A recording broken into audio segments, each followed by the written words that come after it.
Donc, bonjour à tous, on se retrouve aujourd'hui pour une nouvelle vidéo de chimie. Dans cette vidéo, on va aborder les bases de la chimie organique. On va commencer par les trois définitions de base qui sont l'électrophilie, la nucléophilie et la nucléophugie.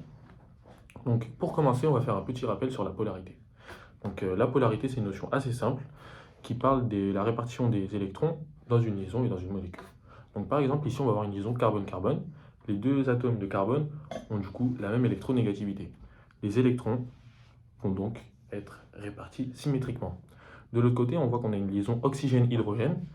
Ici, l'oxygène a une électronégativité plus forte, car on le rappelle, l'électronégativité croît en haut vers la droite sur le tableau périodique des éléments. Donc, nos deux électrons seront placés du côté de l'oxygène.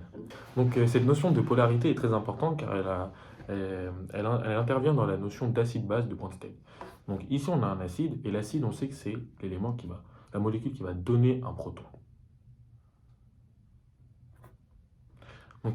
La molécule va donner un proton parce que ici, l'oxygène qui est plus électronégatif que l'hydrogène va attirer les électrons vers lui, ce qui va permettre au proton de se détacher.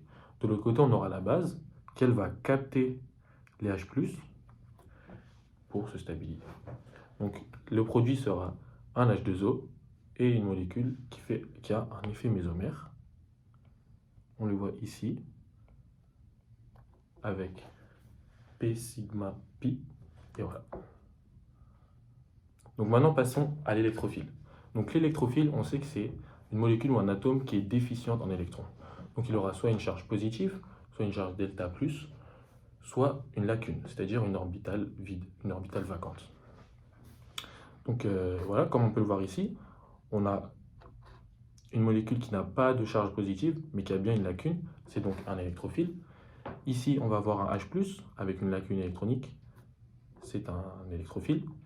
Mais la notion de polarisation rentre beaucoup en compte, car avec la charge delta+, par exemple, l'oxygène va attirer les électrons, ce qui va déplacer et donner un site électrophile. Il y a aussi la notion d'encombrement stérique qui rentre en compte dans l'électrophile, car lors des réactions de chimie organique, il y a une certaine notion d'accessibilité pour permettre de faciliter l'attaque du nucléophile sur l'électrophile. Il faut donc par exemple s'imaginer une pièce ou un couloir où il y a des meubles. S'il y a des meubles, logiquement, on ne peut pas passer facilement. Alors que si la pièce est toute vide, on a juste à avancer. Il faut essayer de s'imaginer ça dans l'espace avec des molécules qui réagissent entre elles.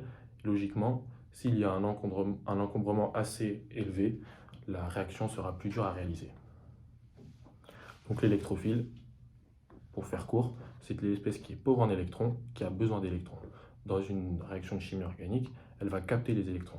Donc par exemple, entre ces deux molécules ici, on peut voir que la molécule de droite comporte deux phénols.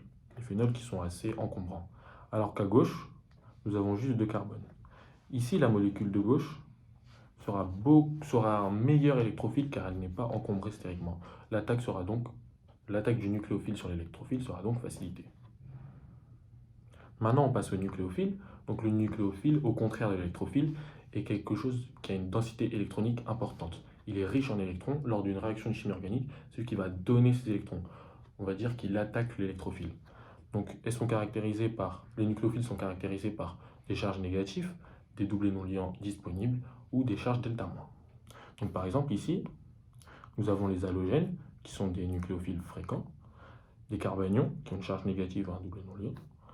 Ici, l'azote, avec son doublé non liant, qui n'est pas toujours marqué dans les exercices, il faut bien remarquer, parce qu'il a 5 électrons de valence, qui est un nucléophile aussi très fréquent, et ici OH. Donc NaBH4 et LiALH4, qui sont des sources d'hydrure, sont de très bons nucléophiles car le H- va se détacher facilement. C'est un petit élément qui n'est pas très stable, donc c'est donc un bon nucléophile. La notion d'encombrement stérique rentre aussi en compte, comme pour l'électrophile, en jeu, car pour faciliter la réaction, comme on a vu précédemment, il faut que ça ne soit pas encombré stériquement. Et il y a aussi la notion de polarisabilité. C'est par rapport à la taille de l'élément. Donc ça va augmenter, la polarisabilité augmente quand on descend en bas vers la droite sur le tableau des éléments. Donc par exemple, l'iode sera plus polarisable que le fluor. Ça veut dire qu'elle aura une plus grande facilité à déformer le nuage électronique. C'est important pour la nucléophilie. Donc là, on va parler du nucléofuge. Donc le nucléofuge, c'est l'élément qui va partir, qui va prendre les 2 électrons de la liaison chimique et qui va se détacher. Donc comme on le voit là, le chlore qui est plus électronégatif que le carbone va prendre les 2 électrons, la liaison va se couper, ça va former un carbocation et un chlore doté d'une charge négative qui permet de le stabiliser car c'est un halogène. Ici on a aussi 2 autres exemples avec un O arrière cycle, l'oxygène étant plus électronégatif, il va prendre les 2 électrons, on aura donc une charge négative, et ça va permettre d'avoir un système de conjugaison et de mésomérie. Pareil pour cette molécule-là, l'oxygène étant plus électronégatif, il va venir prendre les électrons, la liaison va donc se couper et ça sera stable.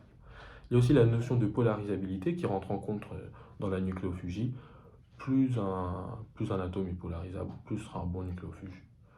Ici, on voit que lorsque la basicité diminue, ce sera un meilleur nucléophuge. Donc là, on va prendre l'exemple du OH. Le OH ne peut pas partir tout seul. Lorsqu'il se détachera, ce n'est pas un bon nucléophuge. Il faut donc ajouter un proton H+, qui permet d'acidifier, de sorte à ce que lorsque ça se détache, on obtienne un H2O, et c'est un bon nucléophuge.